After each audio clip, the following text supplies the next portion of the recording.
আজি মই বনাম একদম কম বস্তুত এটা মাছৰ আঞ্জা। এয়া মই মাছ লৈছোঁ, এটা দুটা তিনিটা চাৰিটা পাঁচটা মাছ লৈছোঁ। আৰু এয়া মই ডাঙৰ দুটা বিলাহী কাটি লৈছোঁ। এয়া আলু, ডাঙৰ আলু এটা মিহি মিহিকৈ এনেকুৱা টুকুৰা কৰি লৈছোঁ চাওকচোন।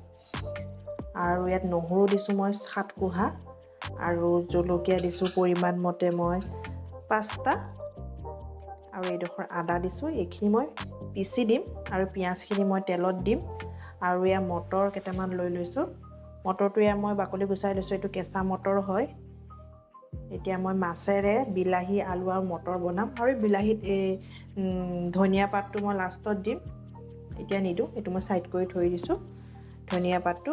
আৰু এই মটৰটো মই কেঁচাকৈ নিদিওঁ, অকণমান পানীত বইলিং কৰি ল'ম, কাৰণ মাছ আৰু মটৰ বা বুট এনেকৈ মাছৰ লগত দিলে কেঁচা লাগে, মানে কেঁচা যেন লাগে। সেইকাৰণে মই মটৰটো অলপ গৰম পানীত বইল কৰি ল'ম। এতিয়া চাওকচোন, আৰু এইখিনি মই এতিয়া পিচিও ল'ম। এয়া মই পানীখিনি গৰম কৰি মটৰখিনি দি দিছোঁ। অলপ মটৰখিনি বইল হৈ লওক, অলপ বইল হোৱাৰ পিছত মই এইখিনি এটা বাতিত উলিয়াই ল'ম। আৰু মাছখিনি মই ভাজিয়ে লৈছোঁ, কাৰণ যিহেতু মাছৰ আঞ্জাটো বনাম, তাৰ বাবে মই মাছখিনি ভাজি লৈছোঁ। এতিয়া মই মছলাখিনি পিচি আপোনাক দেখুৱাই আছোঁ। আদা নহৰু জলকীয়াখিনি মই পিচি ল'ম। এয়া আমি কেৰাহী গৰম হ'ব দিছোঁ। ইয়াতে এতিয়া মিঠাতেল দিলোঁ। মিঠাতেলটো পৰিমাণ মতে দি লৈছোঁ।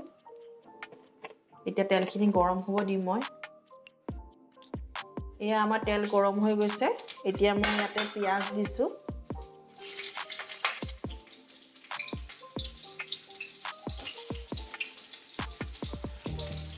এতিয়া মই ইয়াত পিঁয়াজ দিছোঁ।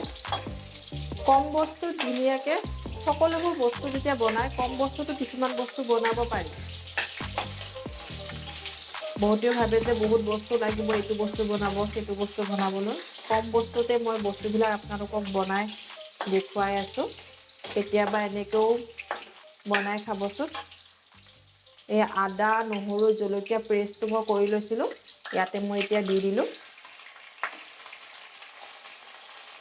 এতিয়া মই এইখিনি ভাজি ল'ম। এতিয়া মই ইয়াত ভাজি থাকোঁতেনে এয়া মই হালধি দিলোঁ আধা চামুচ,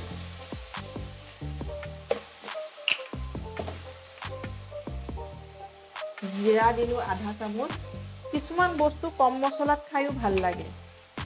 এতিয়া ধনিয়া পাউডাৰ অলপ দি দিম, বেছি নিদিওঁ, আধা চামুচৰো অলপ কম দিছোঁ। আৰু ৰেড চিলি অলপ দিম, যাতে কালাৰ অলপ হয়, কালাৰ হোৱাকৈ, কাৰণ আঞ্জাবিলাক বেছি হালধীয়া হৈ থাকিলেও ভাল নালাগে। তাৰ বাবে ৰেড চিলিও অলপ দিছোঁ। এইখিনি এতিয়া মই এনেকৈ ভাজি ল'ম। এইখিনি মই ভাজি থাকোঁতেনে ইয়াতে নিমখ দিম। নিমখটো পৰিমাণ মতে দিম, যিহেতু আঞ্জাটো মই বেছি পানীয়া নকৰোঁ, সেইকাৰণে মই আধা চামুচ নিমখ দিলোঁ। এতিয়া মই এইখিনি ভাজি ল'ম। এয়া আমাৰ মছলাখিনি ধুনীয়াকৈ ভাজা হৈ গৈছে। এতিয়া মই কাটি থোৱা যিখিনি বিলাহী আছিলে, এই বিলাহীখিনি ইয়াত দি দিম। বিলাহীখিনি ভাজি ল'ব লাগিব, বিলাহীখিনি কেঁচা হৈ থাকিলে ভাল নালাগিব। এতিয়া বিলাহীখিনি মই আগতীয়াকৈ ভাজি ল'ম।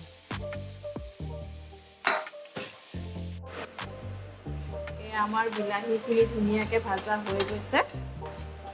এতিয়া মই যিখিনি আলু কাটি থৈছিলোঁ, এই আলুখিনি ইয়াত দি দিলোঁ। আৰু মই মটৰখিনি এয়া বইল কৰি লৈছিলোঁ, কৈছিলোঁ আপোনালোকক। এয়া মটৰখিনি বইল কৰা মটৰখিনি মই ইয়াত দি দিলোঁ।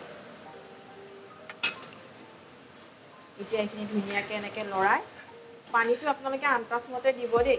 এইটো বেছি পানীয়া হ'লে ভাল নালাগে, সেইকাৰণে পানীটো আপোনালোকে আন্দাজমতে দিব। ধুনীয়াকৈ এটা বাতি আন্দাজ কৰি ল'ব। এনেকৈ এইটো এক বাতি, 2 বাতি জোখত মই পানী দি দিছোঁ। 2 বাতি জোখত মই পানী দি দিছোঁ।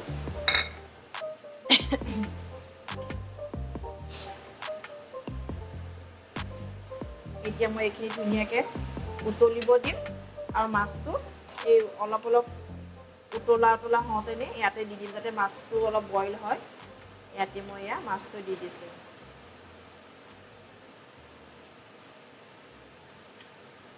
এতিয়া মই অলপ সময় উতলিব দিম।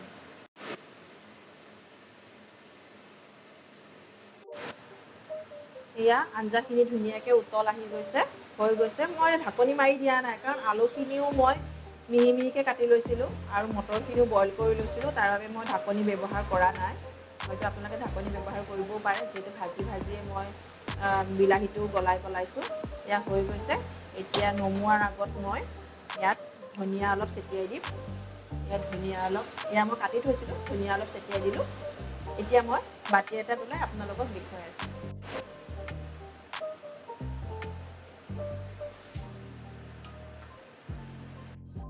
এয়া মই এটা বাটি ধুনীয়াকৈ এনেকৈ মাছৰ আঞ্জাটো উলিয়াই লৈছোঁ কেতিয়াবা আপোনালোকে এনেকৈ বনাই খাই চাবচোন মটৰটো বহুতো কেঁচাকৈ দিয়ে কেঁচাকৈ নিদিব এনেকৈ বইল কৰি দিব খাই পেলাই কমেণ্ট বক্সত জনাব কেনেকুৱা লাগিছে আৰু যোনে যোনে মোৰ পেজটো ছাবস্ক্ৰাইব কৰা নাই ছাবস্ক্ৰাইব কৰি দিব আৰু লগতে এটা লাইক কৰিব